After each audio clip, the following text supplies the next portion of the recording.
Many Albertans, over the course of the past 2 weeks, tens of thousands of Albertans have been receiving layoff notices. Businesses have been closing their doors, and people wonder whether those businesses will be reopening and whether those jobs will be coming back. We want those Albertans to understand that their provincial government will do everything within its power to ensure a future as we get through this very challenging time, created not only by the shutdown of the global economy coming from the pandemic, but also as a result of the unprecedented collapse in global energy prices. In particular, Alberta employers are facing a more challenging time than they have perhaps since the 1930s. And that is why our government has already taken a series of measures to both support households and employers through these challenging times. The last thing Albertans need to worry about right now is their finances, but their employment is being interrupted, and we know people are very anxious about their bank accounts, about their personal budgets, about their future. That's why we're continuing to build on our plan to support people through these unprecedented times. And so I have a series of additional measures that we are announcing today to help people stay afloat during this unprecedented economic downturn. Effective immediately, we are reversing the increase to the education property tax that was announced in Budget 2020. Things have changed drastically, and Albertans shouldn't have to worry about a higher property tax level. Therefore, we are maintaining 2019 property tax requisition amounts to lower the burden. This will save about $55 million for households and $32 million for businesses, totaling more than $87 million a year. Additionally, to help people working and assist Alberta employers, government will defer its portion of 6 months' worth of the education property tax on non-residential non-residential properties. These deferred amounts will be delayed until October of 2020. This means employers will only be responsible for 50% of the education property tax that they would have owed for this year. The deferred amounts will need to be repaid in subsequent years, and payment plans are being developed. We'll keep our options open if some form of additional targeted relief is necessary. And Minister Toews and I were on a call with the mayors of Calgary and Edmonton, as well as the president of the Alberta Urban Municipalities Association today. We understand that they'll be looking for ways that they can help as well with property tax assistance, but that will be up to them within their financial conditions. This deferral means that over the next 6 months, $458 million will remain with employers to help them pay employees and continue operating. We strongly encourage commercial landlords to pass these savings on to business tenants through reduced or deferred lease payments. We also, as I say, these savings are expected to be fully realized by Albertans and by Alberta employers. This is very important because as so many businesses are shut their doors this month in response to the public health crisis, we need those employers to know that there will be, we're not going to drain their bank accounts from payments. They will have more cash on hand to get through this challenging time so they can reopen their doors when the public health crisis has abated. We will also be deferring Workers' Compensation Board premiums to allow private sector employers until the end of this year, affecting approximately 184,000 businesses. A deferral provides flexibility and support while employers maintain their WCB coverage and injured workers continue to receive the benefits and supports they need to work. This will not affect benefits for injured workers. It simply is a deferral on the premiums for the employers. And as a further step, small and medium-sized private sector employers will only have to pay for half of their 2020 Workers' Compensation Board premiums. Government will take care of the other half. So for small and medium-sized businesses, we're cutting in half their WCB premiums this year, and for anything for the next several months, they won't have to make payments in any event. This means up to 183 small and medium-sized employers will have immediate financial relief as we deal with the pandemic. Employers who have already paid some of their 2020 WCB premiums will be refunded upon request or have the amount paid credited to their account. We're doing everything we can to support families and employers through this crisis and are continually reassessing the situation. This is in addition to the $1,146 biweekly emergency isolation payments, which will become available on My Alberta this week. People will be able to apply through alberta.ca. That is a bridge payment for folks who have to be in isolation until a similar federal program kicks in early April.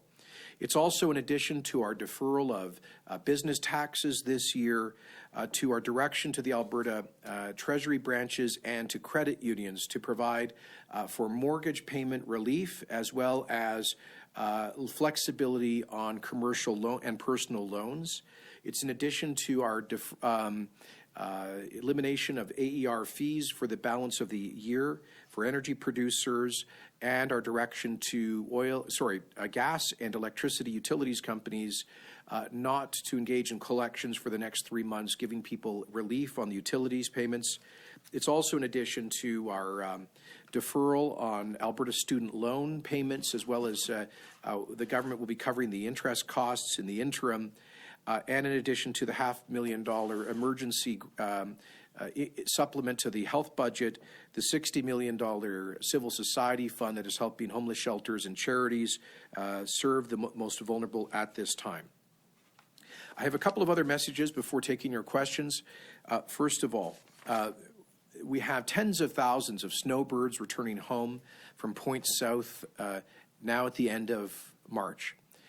We need to send a message to all of them that they must self-isolate at their homes immediately upon return to Alberta. This does not mean going to the grocery store. It does not mean going to the kennel to pick up your dog. It does not mean dropping your RV off at a service company to be serviced. It does not mean going and visiting the grandkids. It means one thing and one thing only.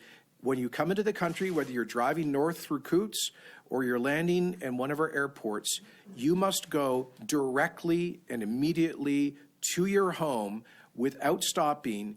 And if you need supplies at home, if you need groceries or other critical supplies, you've got to call family, friends, or neighbors to help you out with that, or delivery services. We will not tolerate people coming in from overseas and then mixing with the general population. They would be threatening public health in Alberta. I cannot emphasize this strongly enough. We have heard too many stories about people who think that this is the self-isolation rule for 14 days upon arrival is some kind of a vague general hint or suggestion. It is not. It is an absolute public health imperative, and we are prepared to, if necessary, use stronger legal tools to impose that obligation on people, and stronger penalties if they violate that direction of our public health officer. And finally, we've been made aware of a number of scams and fraudulent operations targeting the vulnerable at this time of crisis. A number of people have called the AHS Health Link to report that they had received a call from someone claiming to be from Alberta Health Services, who told them they had tested positive for COVID-19. The caller then requested the person's personal health care number, ID, and credit card information. In addition, cybersecurity incidents involving malware and fraudulent activities, including identity theft, are being reported across Alberta in the wake of COVID-19. Cyber criminals are sending emails and setting up fake websites designed to trick people into clicking links that install malicious software on their computers or capture credentials and other personal information. In light of these scams, Albertans should exercise caution when clicking on links or providing personal information to people or organizations that request that information about COVID if it's done so unsolicited. Such emails could be claiming to offer links to new information or to buy surgical masks or sanitizers. Beware of suspicious emails and web links, and always think twice before you click. If you want to go to where you get the authentic, verified, official government information on the COVID response, go to alberta.ca/COVID-19. I have to say, and then finally, once again, a message there is no need for people to engage in hoarding. This morning I did a volunteer stint at the Hope Mission here in Edmonton, the homeless shelter and soup kitchen, and they told me that they've seen the number of people coming in to receive free meals has gone up by nearly 80% in the past 2 weeks, and yet they are struggling to get supplies because their suppliers are being stressed by the demand in the grocery stores and in the grocery system. This is outrageous. So, folks, the poorest amongst us are being hurt by people who are unnecessarily hoarding. So let me just say to those who are trying to exploit seniors and others during this time of a public health emergency, there must be a special place in hell for people like that. Just stop it. And it is completely un-Canadian. It is un-Albertan. It is unacceptable. It is illegal. And if we catch anybody who's engaged in these kinds of frauds or scams, I guarantee you the book will be thrown at them and they will face the full force of the law. If people are aware of any of these frauds or scams, please report them to the Government of Alberta by going to alberta.ca. Happy to take your questions. Can I ask you two questions? One is, you're on a call tonight with the Prime Minister? Yes, and the other premiers, yeah. Yeah. What are your messages? What are your asks? Our message will be that the Alberta Public Health authorities have done brilliant work. We're leading the country in testing and tracking and containment. Where we need federal support is in procuring supplementary equipment because we don't know how long we're going to be in on this. We want to have as much personal protection equipment as possible, not only for our healthcare workers, but for everybody from police to and paramedics to workers at homeless shelters. That's one thing. So we are already working with the Government of Ontario on that. Those extraordinary efforts at domestic procurement of equipment. But our message will also be that we need the federal government to step up to the plate in an unprecedented way to help keep this economy from a complete collapse. We have seen governments around the world. The United States is now on the brink of a $2 trillion economic rescue package. The British government, £330 billion, which would be the equivalent of about half a trillion Canadian dollars. And so we are going to need a federal action in that scale. We are doing our part based on our means as a provincial government, and we will do more. We are going to keep some of our powder dry until after the public health crisis and the economy begins to grow again, to surge demand through stimulative spending. But in particular, Alberta needs bold federal action to help ensure a future for Canada's largest industry, which is our energy industry. We also hope that they will act strongly to save the Canadian aviation sector, nearly 40% of which is based out of WestJet here, headquartered in Alberta. So those would be some of our higher profile requests. I can say Minister Tays has been in very frequent contact with his federal counterpart, Bill Morneau, on those and other issues. You talked about the concerns over people not self-isolating, and you may ramp up punitive measures or enforcement measures. Can you elaborate a bit? What are you looking at? What would the tipping point be to bring those in? Well, we'll be discussing that later today at our Emergency Management Committee of Cabinet.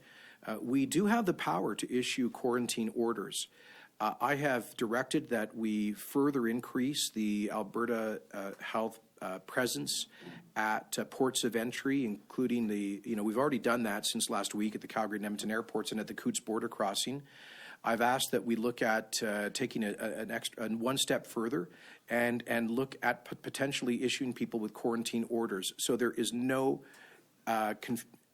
ambiguity whatsoever of their obligation to go directly home and self-isolate for 14 days. There currently is a $100 fine for ignoring the current orders. We could significantly increase those penalties. I note that some other provinces have done that. Lisa? Mr. Premier, you've talked about the government looking into what it can do to protect people from evictions We're now 8 days away from April 1st. Is there any movement on that? Will the government ban evictions? Well, first of all, there is a significant backlog on evictions, and we are considering a potential short-term stay on enforcement of evictions. But please note that most of the eviction orders that would currently be in the system predate the COVID crisis. Many of them would be renters who have not paid their rent for several months, or who have been engaged in criminal activity or vandalism or operating grow ops. We need to be, landlords need to be able to continue to protect the value of their property from bad tenants. At the same time, we call upon landlords to do the right thing, and wherever possible, extend rent relief during this difficult time to their tenants. It makes no economic sense for them to evict tenants for missing April rent, given the effective shutdown of our economy, because who else is going to fill those units? We also would ask any landlords who benefit from mortgage payment deferrals from the banks or other forms of relief like this provincial property tax deferral, we would ask them to pass those savings on to their tenants.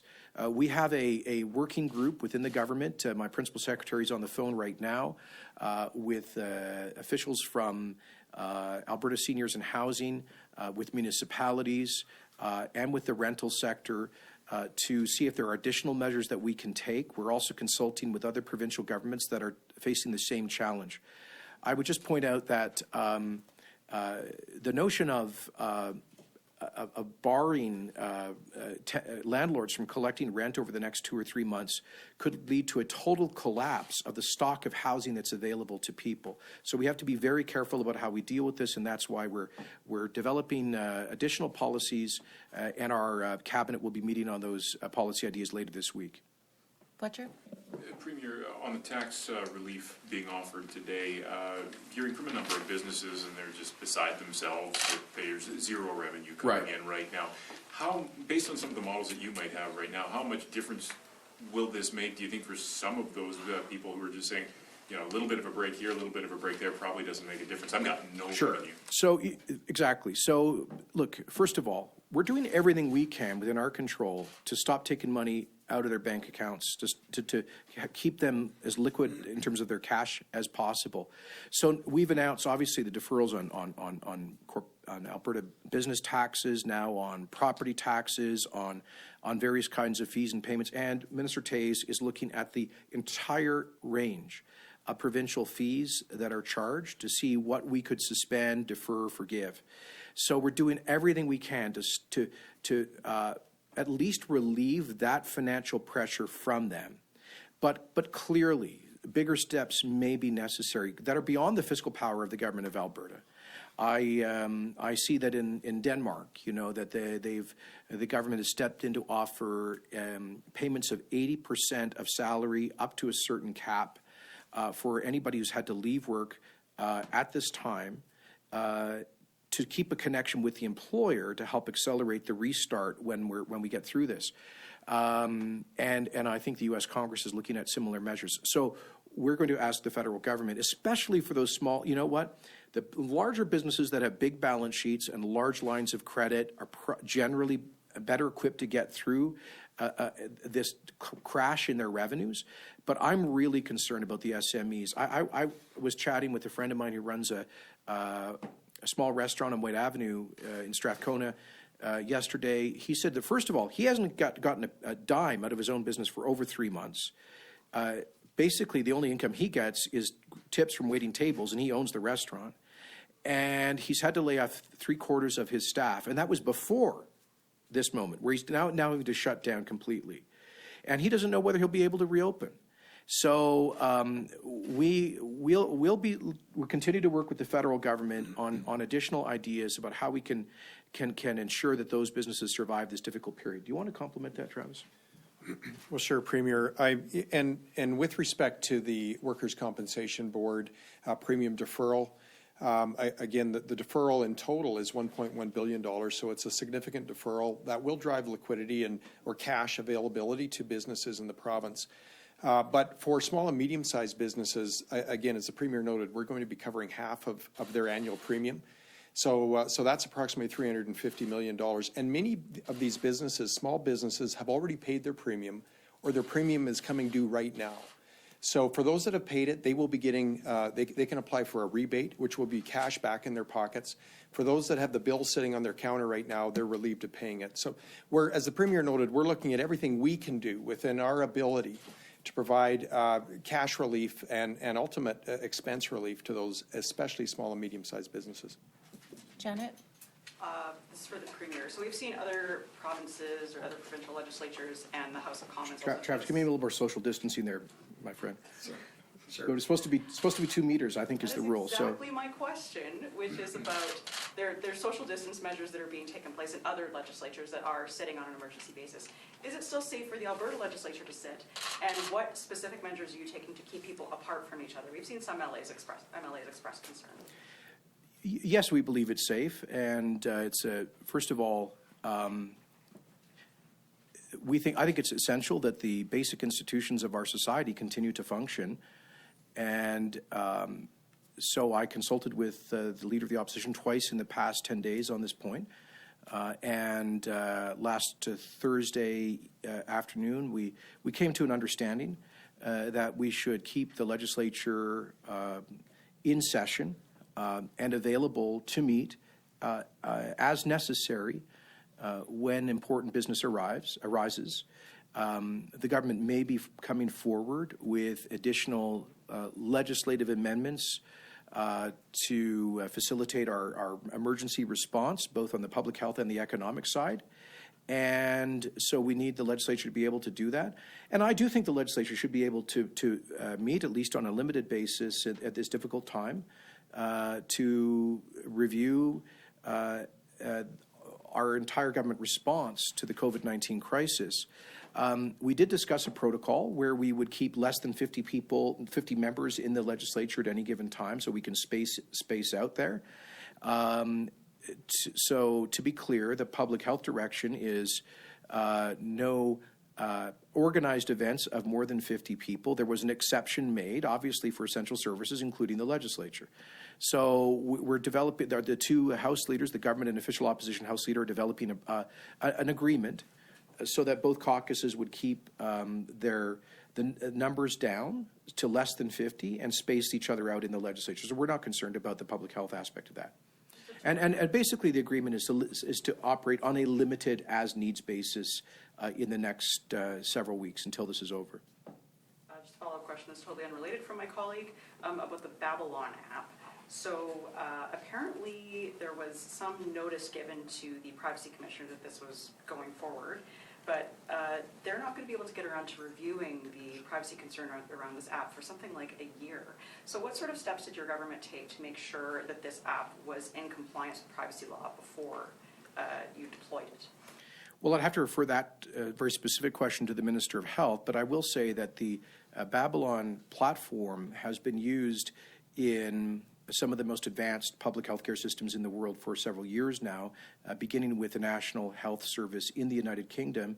And its first widespread application was next door in British Columbia, where it was authorized by the current New Democrat government of British Columbia. And so our understanding is that it is operated in full compliance with privacy laws in those jurisdictions. And generally, European privacy laws are even more rigorous than ours in Canada. So I don't, I think we have some confidence in this platform. And let me just say, there are a lot of misunderstandings floating online about the application.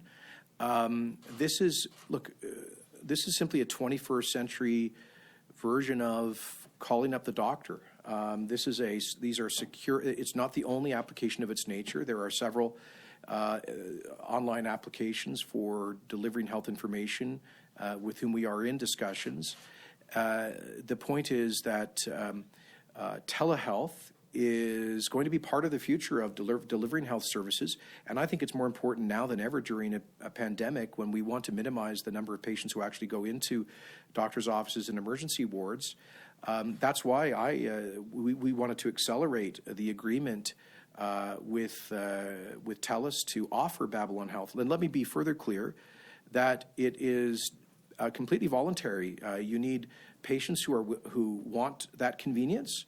It's basically an online version of a trip to a walk-in clinic, and it is up to the physicians who want to sign a contract to participate in it. The only role for the government is to compensate the physicians based on the billing codes that exist.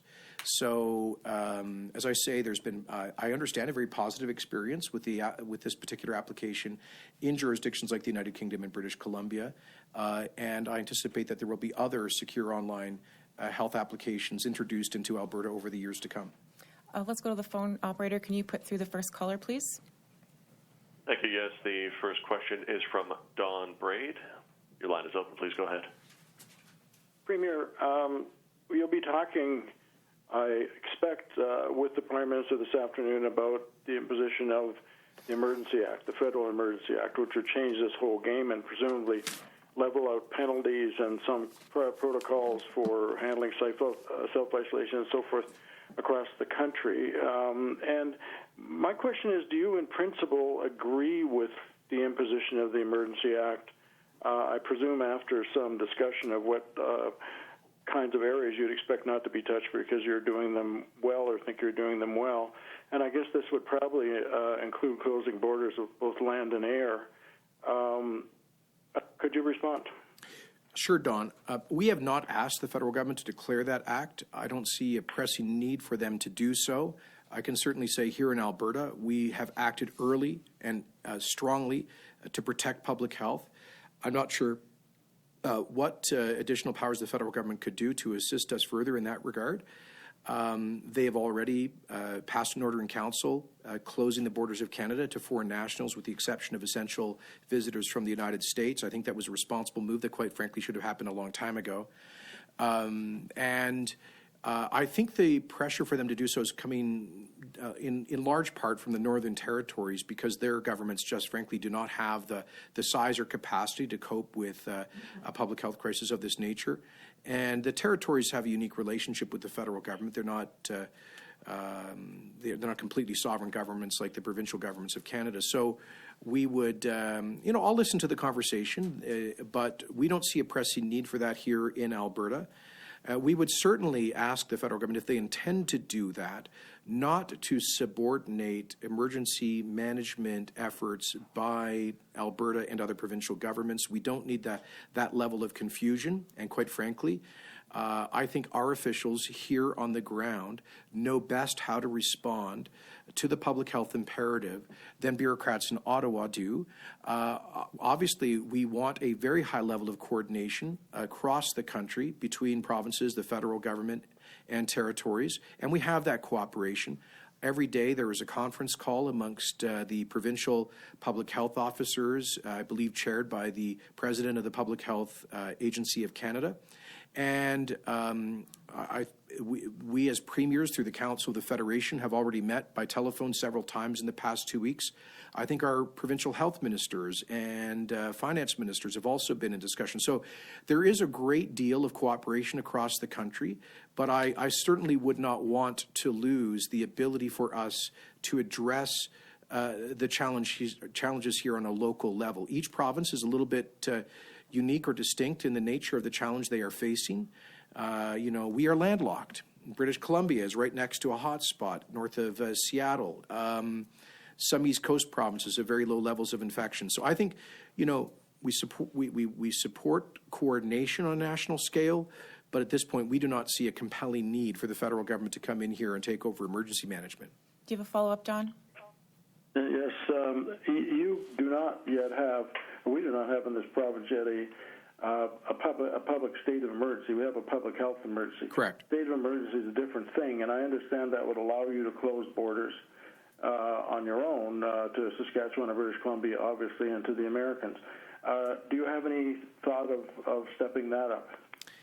That is a power that we have under the law. We have not seen a need to declare that kind of an emergency in Alberta. As you know, we have declared a public health emergency, primarily to allow us better to manage human resources in the health system, so we can assure that we have the personnel required when we hit the peak of the pandemic. Don, our first choice is to likely deploy additional public health resources to the first of all to the airports and to the Coots border crossing, and I'm interested in what Nova Scotia did yesterday. They now have screening for people coming into Nova Scotia for their temperature, for example. So we're going to keep that option open, but right now we don't see a compelling need to do that. Operator, can you please put through the next caller? Yes, thank you. The next question is from Chris Varco of the Calgary Herald. Please go ahead, Chris. Premier, earlier in the conversation here, you said that you need to see from Ottawa them to step up in an unprecedented way to keep this economy from a complete collapse. What specific steps are you looking for them to institute, and when is reasonable to see it? Well, first of all, we need to ensure the financial future of the largest industry in Canada, which is Alberta's oil and gas sector, which is under extreme financial stress right now. As you know, many of our best companies have seen a 90% reduction in their share value over the past 2 weeks, and every indication is that the Saudi-Russian price war could continue for as long as 18 months, in addition to which there is a precipitous decline in demand, resulting in Western Canada Select trading as low as $5 or $6 last week. I haven't checked today's prices. A little higher, but not much.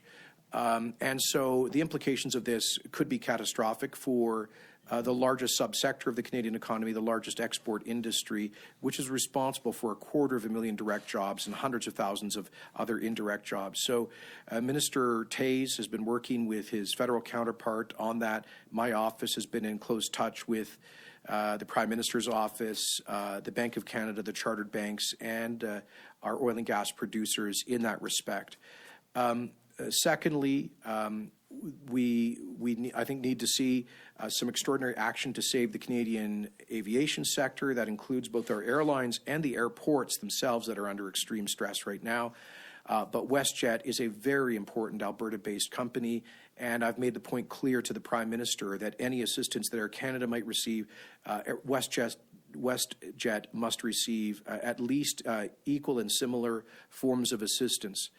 Thirdly, I think we need to see, of course, we already have seen some federal action on income support for people who suddenly find themselves unemployed, and we do appreciate last week's significant expansion of EI, and we are looking at what more we may need to fill in. But I think there's so much that needs to be done. One thing I would point to is helping small and medium-sized businesses get through this. And that may take some, I don't know, there's a number of different policy instruments where that could be done, a wage subsidy, expanded access to credit, a number of, perhaps rebates on federal taxes. There's a number of things that could be done, and we would be willing to, in principle, participate with the federal government on policies like that. Do you have a follow-up, Chris? Yeah, just going back to the issue of the EI payments, the top-up. You mentioned, I think, earlier that you expect to see them going out the door later this week. I guess I'm wondering whether you have the capacity to do that. How quickly will people actually expect to see money in their pockets who right now don't have any income at all? Well, frankly, our concern is that the access to those expanded EI payments, including for the self-employed, could be weeks. The federal government has said applications will be available on April 1, for example, for the emergency isolation income replacement payments. But I used to be the minister responsible for employment and social development in Ottawa, and I know the system can be slow-moving. And as you know, they're facing a tsunami of applications. I think, what was the report we saw last week? Over 500,000 employment insurance applications. So I am concerned that it may take them 2 or 3 weeks, perhaps longer, to process those claims, in which case a lot of people are going to be at best living off of their credit cards. And that's why we've announced this emergency cash support for individuals who have had to give up their income in order to self-isolate. And we would just encourage the federal government to just move as quick as it can to get cash in people's pockets. All right, one more from the phone. Operator, can you put through the next caller, please? Yes, the next question is from Emma Graney of the Globe and Mail. Your line is open. Please go ahead. Yeah, okay, thanks for taking my question. I just want to go back to something you were saying earlier there, and you've mentioned this almost every press conference about the need to support the energy sector, and I'm wondering if you can elaborate a little on the state of talks with the federal government right now, specifically around orphan wells, which you've mentioned, and also some kind of TARP program, which is something else. Well, thanks, Emma. Our first priority has been to work with the Government of Canada and the Business Development Bank to ensure access to the $10 billion of additional liquidity that the Government of Canada made available to businesses through BDC 2 weeks ago. And so my office and our Department of Finance have been working very closely to identify what the urgent cash and credit needs are in the Alberta energy sector. We think it's a lot larger than $10 billion. And that $10 billion was, by the way, for every industry across the whole country. So without getting, I can't get into too many details because there are conversations and negotiations ongoing, but let me just say that our assessment is that our producers need access to a backstop that would allow them to lower their look at some of them are having their lines of credit impaired. You're probably aware of a couple of good quality mid-size Alberta energy companies that have been denied access to credit by banks with which they had large credit facilities. That underscores what I'm talking about. And so whether it's through BDC or EDC, we want to make sure that they have access to that backstop so they can go to the banks and say, essentially, the Government of Canada is guaranteeing that. Then once we see hopefully an expanded version of that BDC backstop, we will then make an assessment as to whether additional measures are necessary. And I have floated this idea of a TARP-style program that is modeled on what happened in the United States in 2008, where essentially there would be a debt swap for a lower rate of interest. But we hope the federal government will, first of all, maximize the BDC backstop before we have to get there. Then on the question of the well reclamation and completion, as you know, we've given an additional loan to the Orphan Well Association. The real problem there is that current operators have billions of dollars of inactive wells that could be remediated, but that will not happen through the Orphan Well Association. That's only for orphaned wells. And so we had proposed to the Government of Canada tax incentives so that that would help oil and gas companies to do the reclamation work. Frankly, what we're hearing from Ottawa is they're not particularly interested in something like flow-through shares that have been proposed by the Petroleum Services Alliance of Canada. And so we are encouraging them to look at a more direct form of incentivizing well reclamation and completion. That would create good blue-collar jobs in the oil field service sector into work this spring as many people are being laid off. You have a follow-up, Emma? Yeah, I do. So would it be fair to say then that those more concrete actions are part of that, stimulus package or stimulus moves that your government might make further into the summer? Are you expecting these in the next couple of weeks? Look, I would say that generally speaking, we believe that counter-cyclical stimulus measures will really only have an impact once we get past the shutdown phase of the pandemic. So as we move into the summer, hopefully we've seen the curve come way down on infections. We're able to relax social distancing measures and businesses get back to work. That would probably be the optimal time to begin a significant policy of counter-cyclical stimulus, with one exception. And I think the exception is outdoor construction-related jobs. I think by and large they can continue to operate, and there's a limited construction season. So we are prepared, in principle, to support those kinds of jobs. Right now, at the end of March, we're getting to spring breakup season, where the oil rigs basically become inactive, and a lot of crews are being laid off. We would love for them to be able to come back later in the spring to get to work on well reclamation.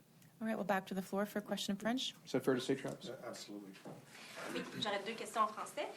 La première, vous avez annoncé une série de mesures d'allègement pour les petites et moyennes entreprises. Donc, quel est votre message à ces entreprises-là? C'est quoi votre stratégie pour les aider? Tout d'abord, le gouvernement provincial fait tout que possible pour réduire les coûts imposés sur les petites entreprises, y compris aujourd'hui une sursis pour les paiements de workers' compensation et des impôts sur la propriété provinciale. Alors, on a fait toutes sortes d'autres mesures pour réduire le fardeau fiscal du gouvernement provincial sur les petites entreprises. Mais je sais que probablement ce n'est pas suffisant. Alors, c'est la raison pour laquelle nous espérons que le gouvernement fédéral aura un programme d'aide fiscale aux petites et moyennes entreprises qui sera annoncé peut-être dès que demain. Et puis ma deuxième question, c'est par rapport aux mesures de sécurité, par rapport aux gens qui reviennent au Canada, par exemple les snowbirds. Vous avez dit qu'il faut encore insister. Pourriez-vous m'en parler en français? Il y a dizaines de milliers des Albertains qui reviennent chez eux maintenant, les snowbirds et les autres. Et nous soulignons qu'il y a une obligation légale d'aller directement chez eux, de ne pas aller à l'épicerie ou pour visiter la famille, parce que ça pose un risque aux santé publique si ces ressortissants circulent dans la population. Alors, si c'est nécessaire, on va imposer les ordres de quarantaine sur les ressortissants quand ils reviennent en Alberta, et nous exigeons, si vous venez chez eux, si vous arrivez à l'aéroport ou vous arrivez par auto des États-Unis, allez directement chez vous et demandez auprès de vos voisins, de votre famille, de amener les épiceries et tout ça. Mais c'est pas acceptable de circuler dans la population parce que ça, c'est une menace aux santé publique. Thanks very much, folks. Sorry for my bad French today. I apologize.